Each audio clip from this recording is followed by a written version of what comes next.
When I think about mobile sports betting operators, I think of them in a similar bucket to how you think about maybe insurance companies or car manufacturers, in the sense that, the service they're selling is relatively commoditized, but what really makes the difference is brand and mind share among the populace.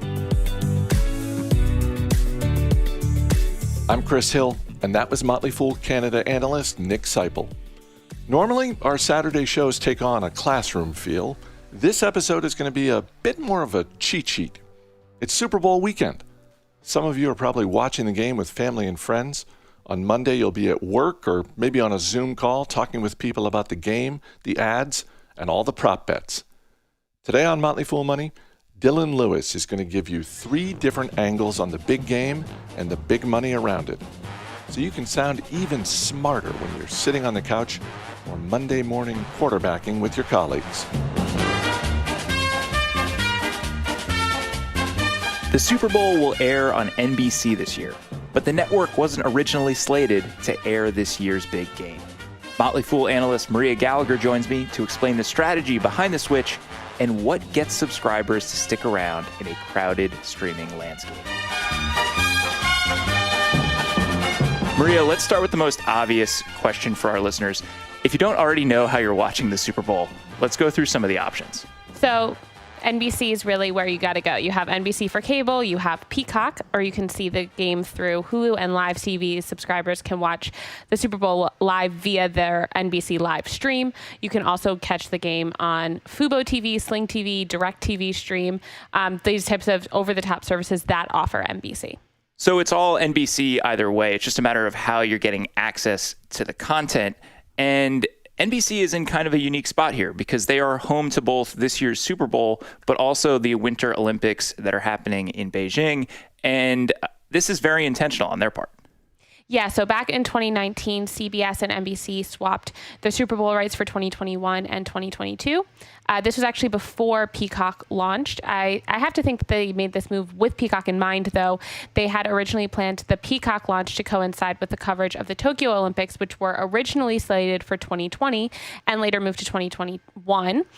They seem to be using major sporting events as a big hook for acquiring subscribers, and they have so many hours of content. They have over 11 hours of content each day this weekend. Yeah, and the idea of live sports and major sporting events being a hook for streaming shouldn't be all that new for people that have followed the cable landscape for a really long time. The live sports element was seen as kind of one of the major holdouts for cord cutters originally. It was something that was going to keep people with their cable subscriptions. Increasingly, we're seeing live sports being worked into streaming offerings. Does it seem to make sense as a content hook to you? I think it makes sense for a lot of people. A lot of people are, especially sports viewers, are very loyal. And so freemium models are models we talk about a lot. It's about a company convincing the viewer that their product is worth paying up for. So they bring you in with something free that you like, but then you say, oh, these ads are kind of annoying. Let me pay up for this. Or I can't watch it live. Let me pay up for that. So for example, I always pay up for Spotify Premium so I can download all of my songs, and I don't like listening to ads while I'm on walks and runs. So sports are considered to be one of the better hooks. You have very loyal viewers. American TV companies paid more than $21 billion for sports rights in 2020. Even though there are actually downward trends for most major sporting events, they continue to have a very loyal following, and they continue to have a lot of sway in mainstream media. The current Winter Olympics are still underway, so we don't know what the final numbers are going to look like. It seems like streaming has created some silos in pop culture. We don't have the big networks kind of with a top-down approach to what people are watching. People are able to, on their own, kind of discover on demand what they want to be watching. And I wonder if these big events aren't as much of a hook for networks, whether it be cable or in the streaming space, as maybe they used to be. Yeah, I think that's really interesting. I think we've seen it change over time. So in 2020, the Summer Olympics had a total audience of 17 million. And so far in 2022, these Winter Olympics, the opening ceremonies had about 8.7 million people who tuned in. It is kind of weird hours in the US to watch it. So their total audience delivery was about 16 million when factoring in replays, but that's still down from last summer. The Super Bowl viewership peaked in 2015 with 115 million viewers. In 2020, it was down to 91.6 million. Other sports, like I said, a lot of these major sporting events have seen consistent, steady declines in viewership. You have the World Series averaged 12 million viewers a day, the NBA championship about 12 million views, the Oscars, which is not sports but another big name, about 9 million viewers. So I think you see with streaming, you have so many more options. People are so much more interested in so many different things. It's hard to have, when we were growing up, you only had one option, and it was everyone was watching it. Everyone was talking about it. You had maybe some things DVR'd, but you were really watching much more live TV than people are now. In comparison, I think we're going to see more and more streaming shows really blow these numbers out of the water. So Squid Game, as an example, was viewed by 142 million accounts, which is rare. It was a big deal for Netflix. It was about 2 out of 3 users looked at it for at least 2 minutes. But I think that's going to be kind of the trend moving forward, is I think we're going to still see those steady declines in those live events and increase in people really joining streaming more and more and getting more excited about TV shows that everyone's watching, like Tiger King and Squid Game and things like that. Yeah, so I like picking up on the idea of the kind of broader streaming space here, because as streaming has started to resemble cable more and more, where you are paying for multiple services and the costs are starting to look a lot more like a cable package when you start adding Netflix, HBO, Paramount, whatever you might have in your basket together. Even when there are those breakthrough hits, like a Squid Game, or in the case of an NBC, these huge moments where a lot of people are paying attention to an individual streaming service, it seems like churn has stayed pretty high, particularly once you get 3 and 6 months out from the release of those tentpole moments for these streaming companies. Exactly. And it's going to be interesting to see how these streaming companies in the future work to try and get people to stay, right? So they're okay at getting people to come on, but now their job is to keep people staying and paying. So you saw Disney Plus saw daily signups of 5 to 10 times the standard numbers around the Hamilton release. Same with HBO Max for Wonder Woman, Apple TV with Greyhound. But based on data, about 6 months out, only half of the subs joined around the release are still paying for the service. So, I mean, like I said, the Summer Olympics peaked at reaching 17 million people, but yet by the end of the year, Comcast recorded their active accounts for Peacock at 24.5 million. So it doesn't sound like those people really stayed in overwhelming numbers. So I think that it'll be interesting to see. They talk a lot about how it's going to be a big retention driver, but it's really easy to switch between providers. There's not a ton of loyalty to a specific streaming service. And there are, like you said, so many out there that now those costs started to add up. So it's about seeing what the dominant players are and how they kind of retain those viewers. Yeah, I think you can almost split content out into 2 different groups. You have content that helps a service acquire subscribers, and then maybe content that helps services retain those subscribers long-term, or tactics that help them retain those subscribers long-term. Obviously, acquiring a customer and then having them no longer with you 3 or 6 months out is not going to be super sustainable. When you look at the space, Maria, what are the companies that are doing it well doing that's different than the ones that are experiencing particularly high churn? I think what they're seeing is they're all kind of using the same strategies, and then it's just about who is the most effective at them, right? So it's seeing who is creating. A lot of these streaming companies are investing in their own IP, investing in their own TV shows. So you see Apple TV with Ted Lasso and The Morning Show. You have Succession on HBO Max. You have Squid Game on Netflix. You have Dollface on Hulu. So you have all of these companies really investing in their own IP, but then you also see, with Netflix, you see them losing a lot of their big retention, which is those shows people watch over and over again, like The Office, like Parks and Rec, like Friends, like New Girl. You have Seinfeld coming on to Netflix, but I think that that's really interesting is what are the shows people watch, and then they say, okay, well, I'm here for this one thing, versus what are the shows people are so loyal to, they'll say, I'll pay $5 a month to watch Peacock because I want to watch Parks and Rec over and over again. And I think that they're really trying to create those shows that have that lasting power. And it's just going to be about who's the most effective at it. And that, I think, boils down to money and who can pay up for the most exciting shows. So it'll be all eyes on NBC and Peacock Sunday. But 6 months from now, it will only be all eyes on NBC and Peacock if they continue to bring good content into the streaming service and continuing to delight users. Exactly. Some of you are tuning in for the big game, but we also know some of you are tuning in for the ads. A 30-second spot on this year's Super Bowl will cost roughly $6.5 million, up $1 million from last year. Those are big bucks, and they tend to be spent by companies with big marketing budgets. To dive into the types of businesses that pay up for Super Bowl ads and what it says about those companies, I'm joined by Asit Sharma. The Hustle put together a list of the biggest Super Bowl advertisers since 2000, and taking the broad view, you start to see a trend with the biggest advertisers. They're pretty much all household names and big brands. We have Budweiser, Coca-Cola, Toyota, and the spend is deep in the hundreds of millions if you aggregate all of these advertisers together. Yeah, Dylan, part of this is about maintaining brand presence and staying top of mind.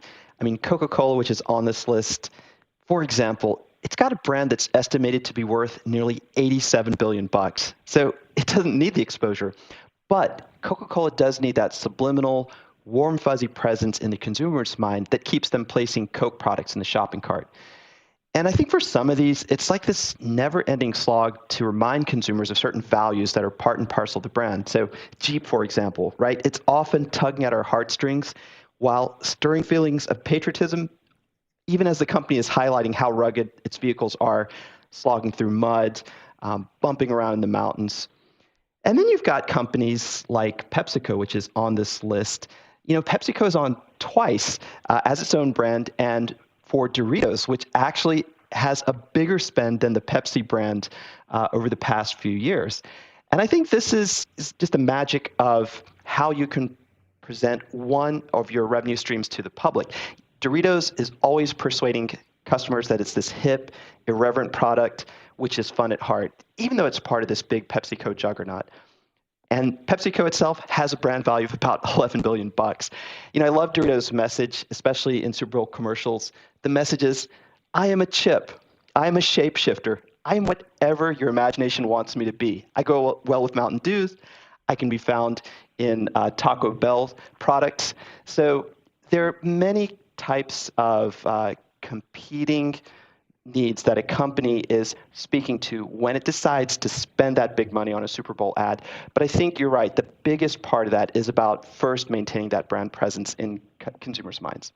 Yeah, and really it's this idea of maintaining space in people's minds and kind of living there, quote unquote, rent free, and you could argue that maybe this advertising spend is rent in a way. It's paying to continue to be a part of people's minds. In the case of a Pepsi or in the case of a Coca-Cola or a Budweiser, names that we regularly see being advertised, even a Doritos, those are relatively frequent purchases. You're often buying soda or chips daily or weekly if you're going to the grocery store. It's particularly important for companies like that to stay in people's minds because that's a decision people are making often. True. So these ads are crafted for marketing and promotion value as well as advertising. You have to stay in the company's mind, and you're also trying to make sure that whatever you hit the Super Bowl with has this afterlife in an ecosystem that now is flooding through social media. That's part of the economics of these spends. That potential return on investment gets bigger and bigger every year. So while it seems like this is an exercise of awareness, it's also an exercise, in many cases, to be edgier, funnier, and more memorable so you can spread onto these other channels. And I will say, Dylan, to this point about creating some real estate, earning that rent-free slice in a customer's brain, advertisers are increasingly doing this in tune with the rhythms of the way we consume social media. So you're going to see this year, outside of those heartstring-tugging, values-based ads like Jeep usually has, we're going to see more TikTok than long-form narrative in this year's Super Bowl spots. Yeah, and Doritos very famously kind of allowed for creators to be a part of the process in some of their past Super Bowl ads. They had user-generated ads and wound up kind of being able to stoke a lot of consumer interest and also a lot of buzz in the industry. I like your point there, Asit, about how these live another life. And we see often that we get a look at the ads before the Super Bowl. Often they leak or there are details about them. And I think all of that speaks to while the Super Bowl is, in some ways the main stage for these creative efforts from these companies, there is this life both before and after the game for them. And if a company does a good job in crafting an ad, crafting a message, it has a much longer life than just in that game. Yeah, I'm always curious about those leaks, Dylan. I was curious, in your opinion, when a Super Bowl ad is leaked early on purpose, do you think that this actually detracts from the buzz or it helps? I think it helps. And I think one consumer goods company, they're not on this list, but I think that they've really mastered the idea of staying in people's brains in a way that makes their advertising so effective is Domino's. And they have done this masterful job of doing these small little spends, a couple $100,000 here for an initiative like buying gift cards for local restaurants during the pandemic and having this hyper-local message, this heartwarming message that then gets picked up. We're talking about it right now, right, by people in the news media that dramatically extends the ROI on the spend for that specific ad spot. I think the same is true when we look at these Super Bowl ads. If you can create these social media conversations or those water cooler conversations around the office, that's really where an effective ad comes in. It's not in whatever the costs were to make it and the spend just to feature it for hundreds of millions of viewers for the Super Bowl. Yeah, you mentioning Domino's and these other repeat purchase consumer goods reminds me that not all of these purchases are repeat, right? Some of these are for some big ticket items. We've mentioned Jeep. Kia is a big spender in Super Bowl ads. And I find this so interesting. As long as you're visible in the consumer's mind, you don't have to rent a mansion. You can rent an apartment. It could be a studio apartment. When it's time for me to buy a new vehicle, even though, I'm a Mazda guy, that little sliver of memory of the Kia commercial is enough for me to look up a similar competing model to the Mazda I want. And I promise you, Dylan, I'm not going to remember that a year earlier I saw the Kia ad during the Super Bowl, but this is what decades of advertising refinement has taught the industry. It works. It does. And I think it's going to be kind of interesting to watch how this develops over the years, because we've traditionally seen a lot of big brands making advertisements and making advertising splashes at the Super Bowl. Budweiser spending about $450 million over 20 years for Super Bowl ads seems like a lot of money. It's basically a rounding error if you look at even a single year of their marketing spend, let alone 20 years of their marketing spend. But we also see that there are some newer players that are going to be hopping into the Super Bowl advertising space. And I would not be surprised if we saw some more performance-based marketing coming from some of those people, because a lot of these businesses that take, that 5-second swing rather than getting a 30-second spot are betting quite a bit on that placement and are probably using it for a slightly different customer acquisition purpose than the average big brand advertiser, Asit. Yeah, for sure. This year we're going to see some crypto advertising during the Super Bowl. And if you are a crypto.com, you're advertising in that Super Bowl spot, yes, to build this awareness, to try to up your intake of new customers, but you're also just trying to educate people about the industry. This is what players in nascent industries do. They take these asymmetric bets where they know that the total spend could be lost, but that payoff can be huge, especially if the ad is memorable, funny, witty, leaves a deep impression in people's minds. And of course, there's so much interest around cryptocurrency and investing in digital assets. The probabilities increase a little bit if you're trying to make that decision, should I spend on this ad or not? You've got an environment that's conducive. It's open to hearing the message. So these can be exciting bets for smaller companies where it's not a rounding error. It is a significant part of the yearly marketing spend. And I also wanted to bring up just one more thing in this line. What about the companies in between? They're neither sort of repeat purchase businesses or upstarts or big ticket one-time companies, but subscription businesses like T-Mobile. I feel like these are in a better position than all the other types of advertisers we've talked about because they've already got the customers. And yeah, they're trying to get some new customers with their latest ad, but they're also reminding you of how much you like the company. And these ads for subscription-based businesses tend to be warm and fuzzy. They tend to kindle up those feelings of goodwill that you have towards that brand. And oftentimes I find those are the funniest ads in the Super Bowl. Yeah, it's almost surprising that we don't see more of those. Once you acquire a customer, you basically have them on a billing cycle type businesses in the Super Bowl because there's so much attention there. T-Mobile, if you look at the top 10, really one of the only ones that you could argue is truly a subscription business. And we talk about this a lot, particularly on shows that I do, because I tend to be tech focused and tend to be looking at a lot of subscription businesses. I like to see companies that have a relatively easy path towards engaging with their customers and collecting customer money, making that an easy decision, almost one that customers don't have to think too hard about.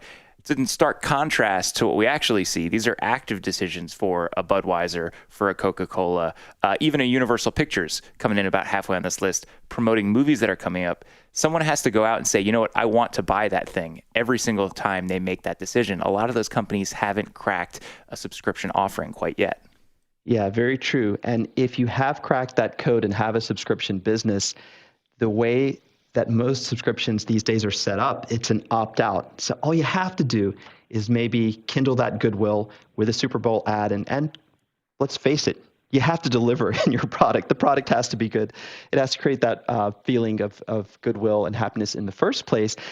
But then your customer is not going to opt out, right? It's just going to automatically renew. Asit, before we wrap, I have to ask you, I was doing some homework for the show. You mentioned some of these mid-market players and smaller players. I did some homework on some of the tactics they use. Do you know the shortest Super Bowl ad ever aired? No, if I answered, I would totally whiff. But can I give you the time that I think it would have taken? I don't know the ad, Yes. but I can guess. 11 seconds? No. And you know what? It's not even close. Oh my gosh. The shortest ad ever was a regional ad. It was a half-second ad for Ivar's, I hope I'm saying that correctly, a Seattle-based seafood chain. So we see even small players getting creative when it comes to the Super Bowl and trying to get in front of consumers. Half a second. Wow. It's hard to imagine capturing much attention there, but here we are, a decade after the ad ran, still talking about it. So awesome.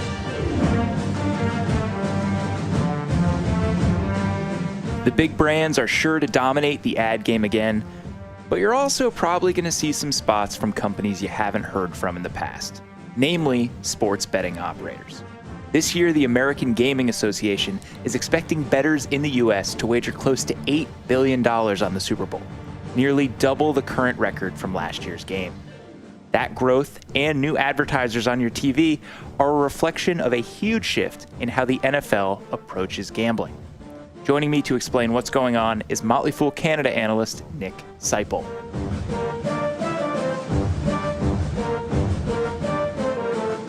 Nick, I think it's fair to say that a football fan from 2010 or 2015 would be pretty surprised to see ads for sports betting in the Super Bowl in 2022.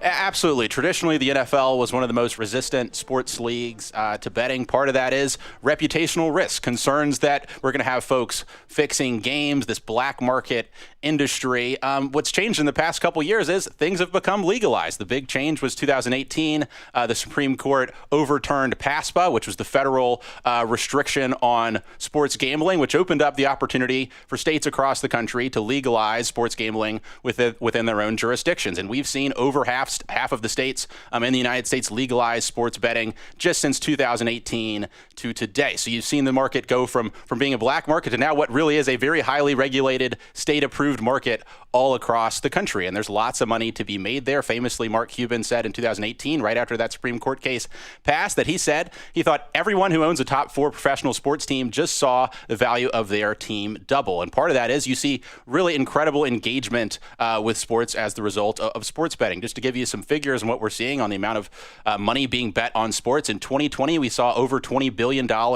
bet on sports betting. That tripled in 2021 to over $60 billion. And we've still got lots of room left to grow. So New York just legalized in January of 2022. And without even a full month of being open, they set a new statewide state record for monthly handle, which is the amount bet during the course of the month of $1.65 billion.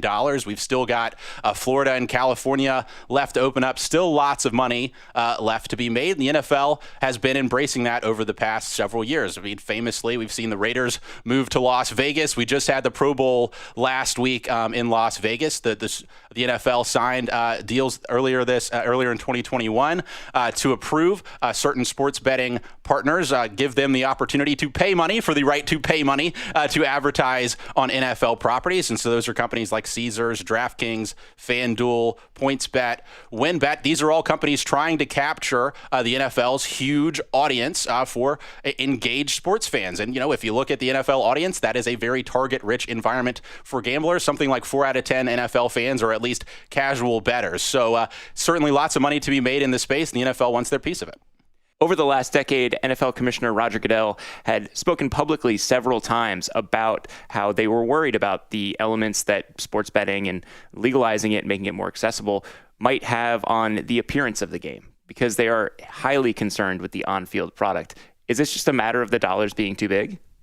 Well, I think it's a couple of things. One, Pandora's box is open. Over half states have legalized sports betting now. So you're kind of fighting the culture, right? We're increasingly seeing this collision between gambling and sports content. The other thing is to remember that the NFL isn't a monolith. The NFL is 30 plus different businesses with different owners that have different interests. So if you look at somebody like Robert Kraft, I mean, he had an early stake in DraftKings. He was probably pro expanding sports betting. But then you have some other franchises that are much more risk averse, where this is the family's entire asset, and so they're much more worried about the potential risks that sports betting brings. But I think, when we have this flood of money coming into the space, when we have more and more states legalizing every year, I think it's just hard to pass up this huge revenue opportunity. And it was, I guess, the point at which those pro gambling owners really took the fore, I guess. These partnerships that the NFL struck with Caesars Entertainment, DraftKings, FanDuel, and then later, some other names that are going to be very familiar to NFL game watchers: Fox Bet, BetMGM, PointsBet, and WinBet. These open the door to all of the ads that we see for sports betting on NFL games. You get a lot of different companies that are operating in this space, but doing it differently. And sports betting, particularly the mobile element of sports betting, plays a very different role for all these businesses, Nick. Yeah, when I look at these mobile sportsbook operators, I really think of them in two buckets. You really have the startups, the mobile-first operators. These are the companies that came from kind of the daily fantasy realm. So think about DraftKings, FanDuel. The parent company of FanDuel is Flutter. That's one bucket of companies, and those companies really jumped out to a significant early lead because, number one, being mobile-first, about 4 out of every $5 bet in the U.S. today is bet on a mobile basis. Also, those companies had a captive audience from their existing daily fantasy operations. So those folks really jumped out to a significant lead and have been one of the largest spenders when it comes to advertising, which is no surprise if you remember a number of years ago when those folks were battling it out for market share in daily fantasy. We saw a lot of these same trends. Today, however, in addition to these daily fantasy operators, we also have traditional gambling folks like MGM, Caesars Entertainment, that are not only pushing into mobile sports betting with their apps, but also have a robust portfolio of regional casinos. And that really gives them an advantage relative to some of these mobile operators because they have some profits to fall back on. Today, when you look at mobile sports betting with this market continuing to grow, more and more states being open to legalization, it's really a land grab mode when it comes to mobile sports betting, which means lots and lots of money spent on advertising trying to acquire customers. And that costs a big chunk. And so we're going to see, particularly for these mobile folks, losses for the foreseeable future as they try to make that land grab. There's a question as to whether customers will be sticky enough to make those advertising dollars generate profits over the long term, but that's really the thesis that those companies are investing advertising dollars on today. The value prop on the mobile side seems pretty obvious for users. You don't have to travel to be able to place bets on a game. It lowers customer acquisition for these operators, which I'm sure is really appealing too, and can probably increase the amount of activity. I have to imagine that it also means they're kind of all competing on very similar things here, Nick. Yeah, I mean, when you see a business spend this amount of money on marketing, it really is a signal that there's not a lot of differentiation among the operators. When I think about mobile sports betting operators, I think of them in a similar bucket to how you think about maybe insurance companies or car manufacturers, in the sense that, the service they're selling is relatively commoditized. It's not that different from company to company, but what really makes the difference is brand and mind share among the populace. And that's why you're seeing folks spend significant dollars on advertising. Part of that advertising dollars is spending money on incentives and promotion. Things like, we'll give you a free bet if you deposit X amount of money. We'll boost the odds on certain types of bets in order to lure people onto a platform. But over the long term, what these companies are going to need to depend on is being able to keep the customers they acquire, keep them spending money on the platform, rather than jumping from platform to platform, promotion to promotion. It's still a question when we'll reach that point where customers will be sticky, but that's what these advertising dollars are being bet on today, that these companies can gain enough scale to generate profits over the long term, and retain enough customers to really maintain those profits going forward. That's the big question. Yeah, I think this market's probably going to be somewhat similar to what folks have come to see with investing in brokerage accounts, where if you have this highly efficient market where costs have come down, access has increased, you're competing on things like convenience, you're competing on things like ability to get your money quickly. You're not competing on the odds or the spreads that are being offered, because these are pretty highly efficient markets.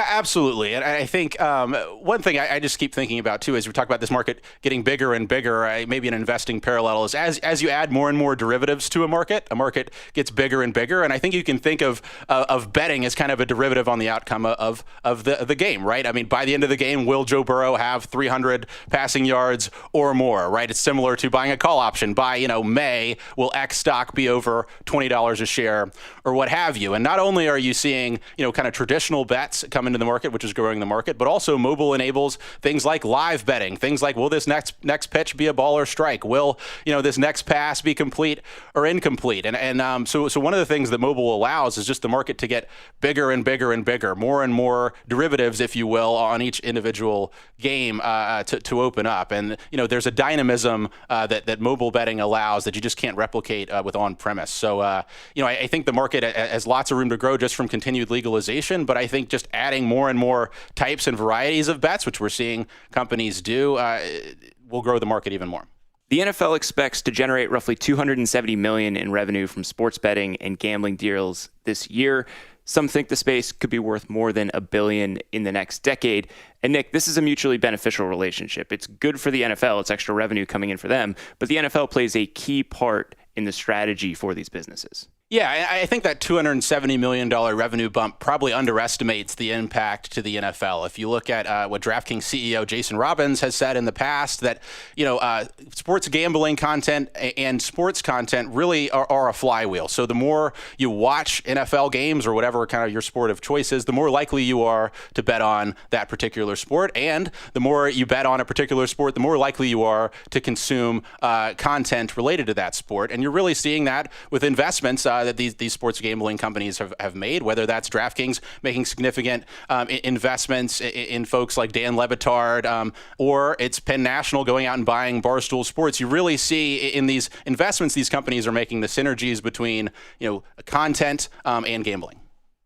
I've seen estimates that it's expected for over 30 million people to bet on the Super Bowl this year. I'm guessing there may be some fools among them. Nick, you did a lot of prep for this show. You know this space pretty well. I'm guessing you have taken a look at some of the prop bets out there and some of the core lines for the game. Hypothetically, if you were going to be paying attention to one of the lines or one of the bets, which one would it be? Sure, yeah. The Super Bowl is always a fun time to take a look at the novelty prop bets out there. Will the coin toss be heads or tails? What color is the Gatorade going to be poured on the head coach? I scoured through some of the sportsbook operators here in Virginia. Not as many novelty lines as you would like, but I do have a couple props that I think are interesting. So one prop bet I'll give to you is will Aaron Donald record a sack? Aaron Donald, one of the premier pass rushers in the league, going up against a Bengals offensive line that has some questions. I'll take yes, minus 190. I think he's going to come out and have a big day. And then on the actual game itself, I like the Bengals plus 4. If you look on paper, the Rams, they've got a bunch of dudes, right? You've got Matt Stafford, you've got the previously mentioned Aaron Donald, Von Miller, Jalen Ramsey, Cooper Kupp, Odell Beckham Jr., but you're giving Joe Burrow 4 points. This is, the guy has ice water in his veins, won the national championship at LSU a couple years ago. I think 4 points is too many, and I think the Bengals win it for you. They may not win the game outright, but I think they'll cover the spread. So those are my 2 picks. Aaron Donald's going to record a sack, and the Bengals are going to cover the 4 points.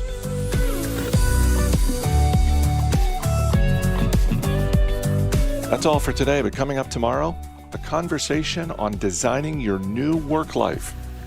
As always, people on the program may have interest in the stocks they talk about. The Motley Fool may have formal recommendations for or against, so don't buy or sell stocks based solely on what you hear. I'm Chris Hill. Thanks for listening. We'll see you tomorrow.